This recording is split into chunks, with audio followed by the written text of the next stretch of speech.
A big shake-up on Capitol Hill today as Senate Minority Leader Mitch McConnell announced he is stepping down as the Republican leader of the Senate. On the Senate floor, McConnell says he will be stepping down in November, but will still finish out his full Senate term ending in 2027. The 82-year-old Kentucky senator is the longest-serving Senate leader in history, holding the position for nearly 2 decades.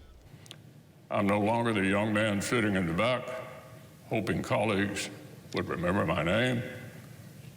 It's time for the next generation of leadership. And we're joined now by Skyler Henry live in Washington with an up-close look at what this means for the future of the Senate. Skyler, thanks for joining us again today. We appreciate it. McConnell has served on the Senate for more than 40 years. What does his shift away from power mean for the Republican Party that seems to be changing a lot in the past few years?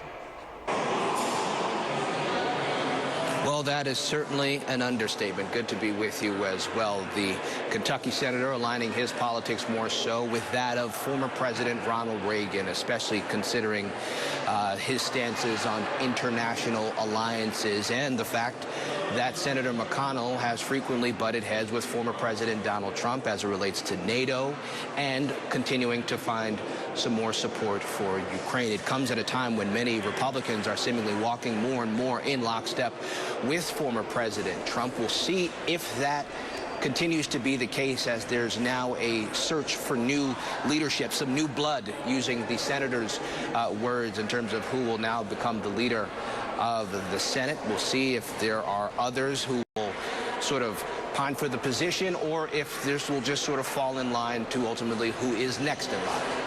And Skyler, are you hearing any rumors, any inklings of who could be next in line? I'm sure that there's work behind the scenes. They're talking about it, but any ideas of who it could be? Yeah.